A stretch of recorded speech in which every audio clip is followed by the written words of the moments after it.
నిజాలు చెప్పే భారత్ ఎన్బి టీవీకి స్వాగతం. నేను మీ జేకే. మిత్రులారా, బీహార్లోని లాలూ ప్రసాద్ యాదవ్ ఎట్టకేలకి బయటకు వచ్చారు.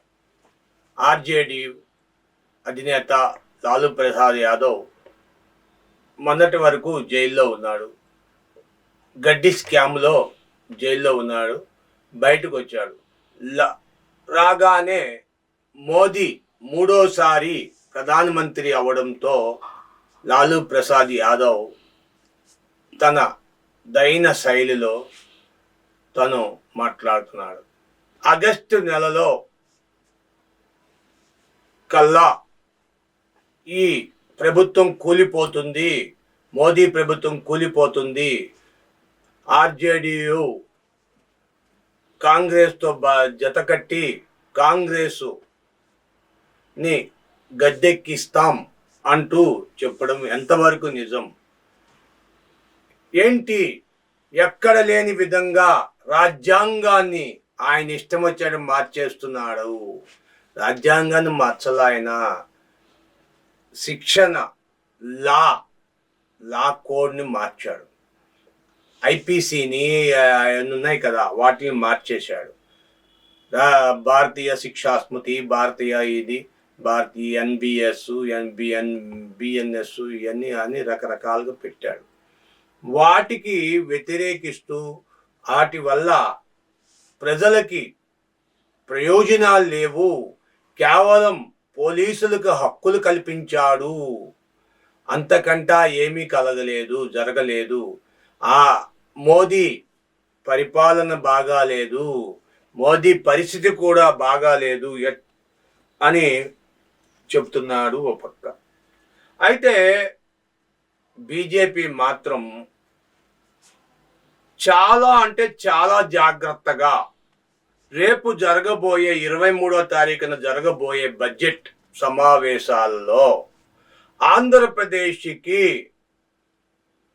పెచ్చు ప్రాధాన్యత ఇస్తూ రానున్న 5 సంవత్సరాల్లో బీజేపీ చేసిన సహాయం, మోదీ చేసిన సహాయం మరవలేనిది అన్నట్టుగా చెయ్యాలి అంటూ ప్రయత్నం చేస్తున్నారు.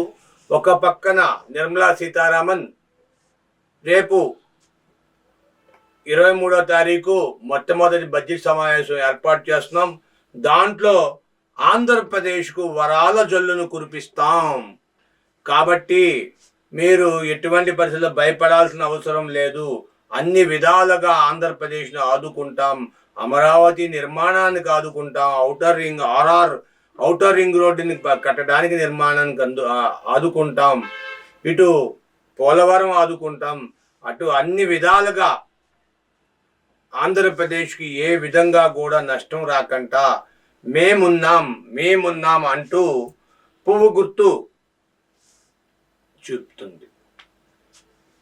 మరి ఎందుకు చేస్తుంది ఇదంతా అంటే,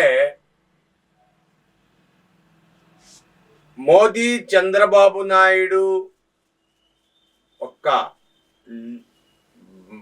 బాంధవ్యమా, లేదా మోదీ పవన్ కళ్యాణ్ ఒక లింకులా, లేక మోదీ భయంతో ఎక్కడ చంద్రబాబు నాయుడు తన ఎంపీలు తీసుకొని కాంగ్రెస్లోకి జంప్ చేస్తాడు అని చేస్తున్నాడా అనేది చాలామంది నోట్లోండి వచ్చే మాట.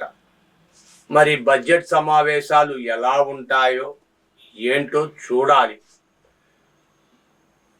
నిజంగా ఆంధ్రాని ఆదుకుంటారా? ఆంధ్రాని ఆదుకుంటే స్పెషల్ స్టేటస్ ఇమ్మని అడిగాం. స్పెషల్ స్టేటస్ ఇవ్వకుండా ప్యాకేజీ 2014లో చెప్పిన మాటలు స్పెషల్ స్టేటస్ బాటే కానీ ప్రత్యేక హోదా ఇస్తామని చెప్పి చెప్పటలా ఎక్కడ కూడా. ప్యాకేజీ. ఈ ప్యాకేజీ వల్ల ఒరిగేది ఏముంది? ఎవరికి తెలియదు. విజయవాడలో నడిబొడ్డులో ఉన్న 19 ఎకరాలను బిఆర్ అంబేద్కర్ విగ్రహం పెట్టేసి ఆ ప్లేస్ని ఉపయోగంగా చేసేశాడు జగన్మోహన్ రెడ్డి. అది ఎంతో కమర్షియల్ పాయింట్, ఎన్నో రకాలుగా రాష్ట్రానికి ఆదాయం వచ్చేది.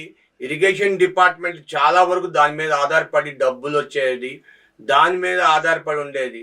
పిల్లలు వాహనాలు తోలడం నేర్చుకునేవారు, లేక మహిళలు వాహనాలు తోలడం నేర్చుకునేవారు. అలాంటి ప్లేస్ని మొత్తం దిగ్బంధం చేసేసి అక్కడున్న ఫైర్ సర్వీస్ పాయింట్ని తీసేసి అక్కడున్న రైతు బజార్ని తీసేసి అన్ని రకాలుగా ఇబ్బంది పెట్టేశాడంటున్నారు.